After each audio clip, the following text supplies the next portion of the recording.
Hello friends, welcome to education on priority. Guys, आज के video में हम लोग जो है बात करेंगे अकाउंटिंग एरर्स की।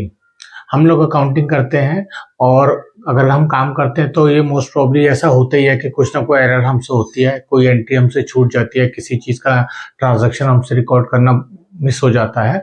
तो आज हम वो जानेंगे कि किस किस टाइप की एरर्स होती है हमारे अकाउंटिंग में। गाइस, आज के वीडियो का जो बेसिकली चैप्टर मैंने उठाया है वो 11th क्लास अकाउंटेंसी से उठाया है। उनके उसमें चैप्टर है एरर्स एंड रेक्टिफिकेशन।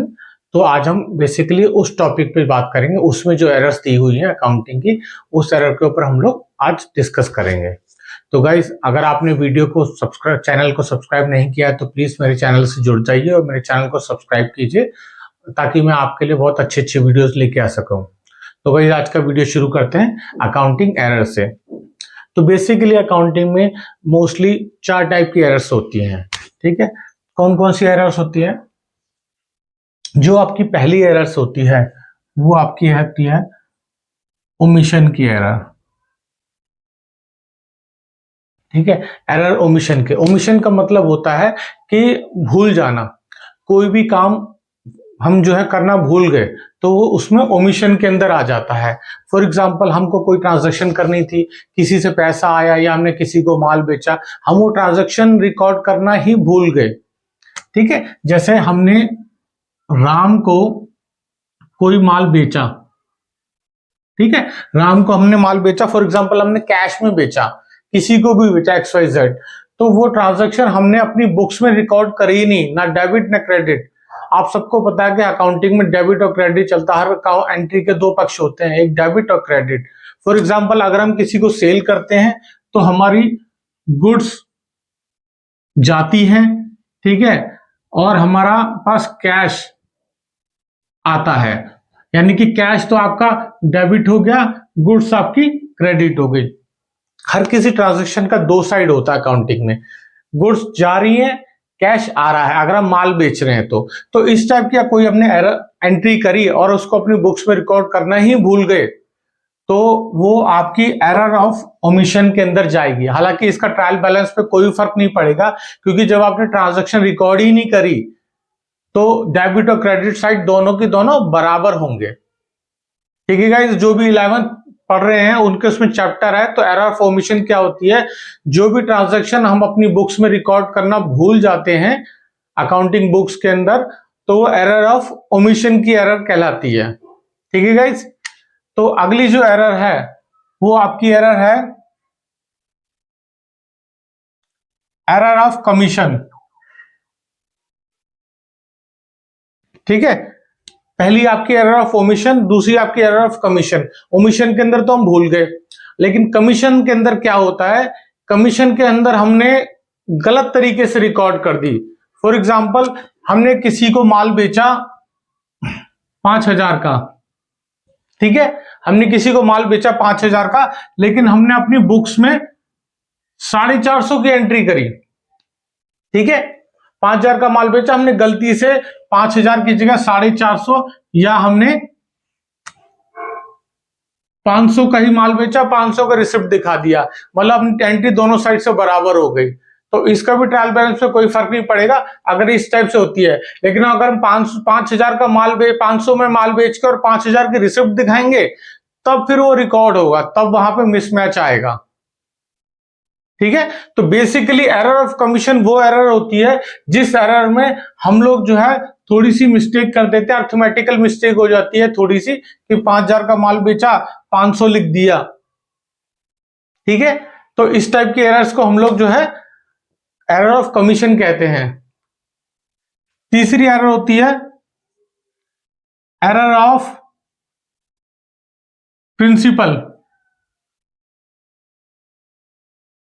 ठीक है, एरर ऑफ प्रिंसिपल, इसमें एक चीज और भी हो सकती है। फॉर एग्जाम्पल, हमने ए को माल बेचा 5,000 का, परंतु हमने अपने रिकॉर्ड्स में बी को दिखा दिया, ए की कोई एंट्री नहीं की, तब भी कोई फर्क नहीं पड़ेगा, क्योंकि इसमें हमने बी को ही दिखाया तो बी के हिसाब से ही जो है ये एरर कमीशन के एरर में आ जाएगा। इसका भी कोई फर्क नहीं पड़ेगा।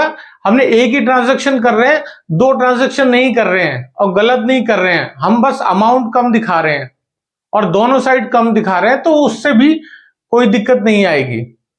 ठीक है। तीसरी एरर होती है एरर ऑफ प्रिंसिपल। इसमें आप एरर ऑफ प्रिंसिपल के अंदर आप अकाउंटिंग जो रूल्स होते हैं उसको ही जो है वॉयल करते हैं, उसको भी जो है वॉयलेट कर देते हैं, उसको भी आप जो है फॉलो नहीं कर रहे।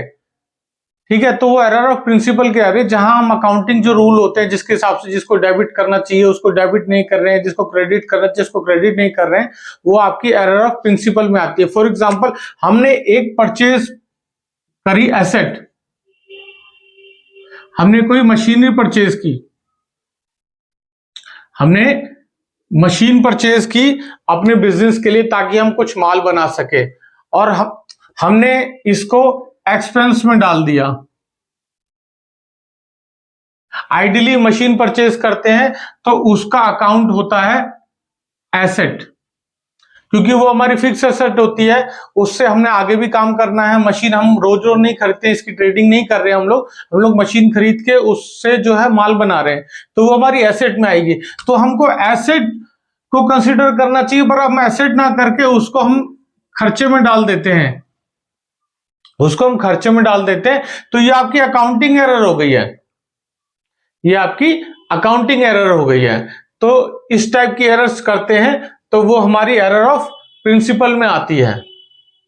ठीक है गाइस, पहली एरर थी आपकी एरर ऑफ ओमिशन, जिसके अंदर हम एंट्री करना ही भूल गए। ठीक है, दूसरी एरर होती है आपकी एरर ऑफ कमीशन, जिसके अंदर हमने फिगर्स में गलती कर दी कि 5000 का माल बेचा या 5000 का माल परचेज किया और अमाउंट कम दिखा दिया, उसी को लेके चल रहे हैं आगे। या ए को माल बेचा था, उसकी जगह अपने बी की एंट्री कर ली, बी से ही सारा ट्रांजैक्शन चल रहा है, तो वो आपकी एरर ऑफ कमीशन में आएगी। एरर ऑफ प्रिंसिपल में आती है आप जो है रूल ही खत्म कर रहे हो, रूल ब्रेक कर रहे हो अकाउंटिंग के। ठीक है, जिसका एग्जांपल यह है कि हमने कोई मशीन परचेज करी और उसको हमने एसेट की बजाय आपको एक्सपेंस में डाल दिया। ठीक है, जबकि हमें एसेट में डालना था, क्योंकि मशीन हमारी एसेट होती है। मशीन या कुछ फर्नीचर हमारी कुछ खरीदा हमने, या फिर हमने कुछ ऐसा जो कैपिटल जो आइटम होता है वो खरीदा, उसको हमने जो है ना एक्सपेंस में डाल दिया, वो हमारा एक्सपेंस नहीं है।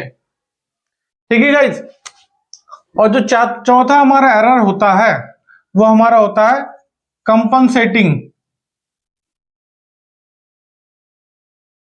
Compensating error. ठीक है, कंपनसेटिंग एरर होता है, इसमें क्या करते हैं, हमने एक गलती करते हैं और उसकी कंपनसेट करने के लिए दूसरी गलती कर देते हैं। ठीक है, जैसे फॉर एग्जांपल हमने ए को माल बेचा 4000 का, जिसको हमने 400 रिकॉर्ड कर लिया। ठीक है, और बी से आने थे 400, उसको हमने 4000 रिसीव दिखा दिया।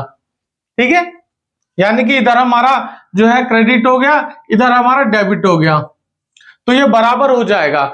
यहां पे 3600 का जो डिफरेंस है वो यहां पे कवर हो जाएगा, यानी कि एक अकाउंट से हम बी अकाउंट को कंपनसेट कर रहे हैं।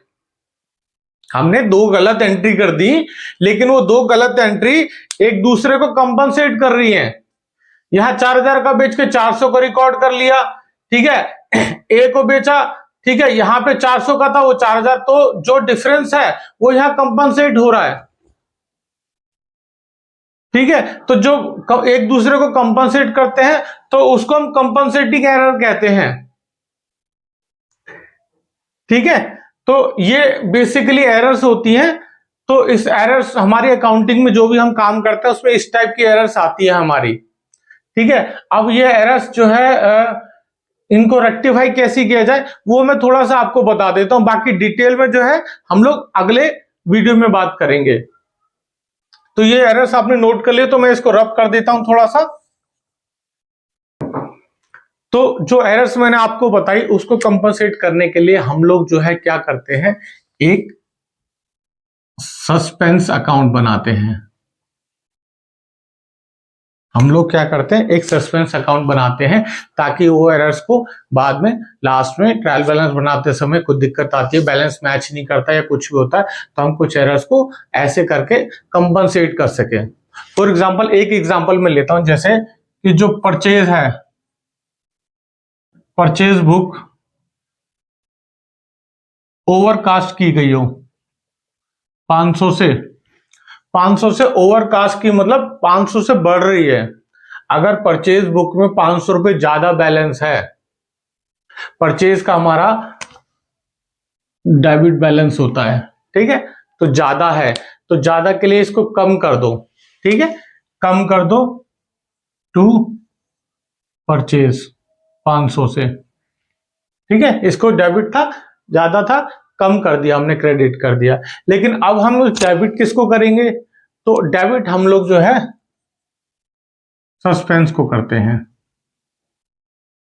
इस तरीके से इनको कंपनसेट किया जाता है लास्ट में जो बैलेंस शीट मिलाने के लिए।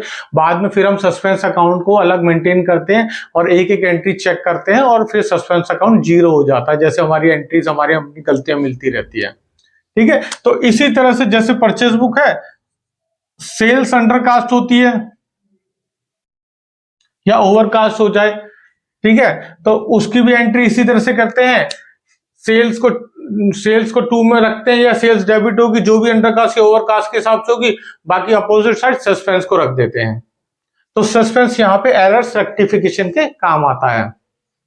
अगली वीडियो में मैं प्रॉपर एक एग्जांपल के साथ जो है आपको ये सब बताऊंगा, ये सब एरर्स और रेक्टिफिकेशन जो 11th क्लास में जो भी क्वेश्चंस आते हैं वो कैसे अटेम्प्ट होते हैं, बच्चे जो अपने कैसे अपना 10 नंबर 20 नंबर का जो भी क्वेश्चन होता है कैसे सिक्योर कर सकते हैं। ये बस मैंने आपको आज ओवरव्यू दिया है कि हमारी कौन कौन टाइप की एरर्स होती है। आप इसको थोड़ा सा अपनी बुक्स के साथ पढ़िएगा और अगले वीडियो में क्वेश्चन को मेरे साथ जो है अटेम्प्ट कीजिएगा, ताकि आपका कम से कम 10 या 15 नंबर जो भी आपका एग्जाम में आता है वो आपका पक्का जाए। तो गाइस आई होप आपको वीडियो पसंद आया होगा। अगर वीडियो पसंद आए तो प्लीज इसे लाइक कीजिए, सब्सक्राइब कीजिए। Thank you.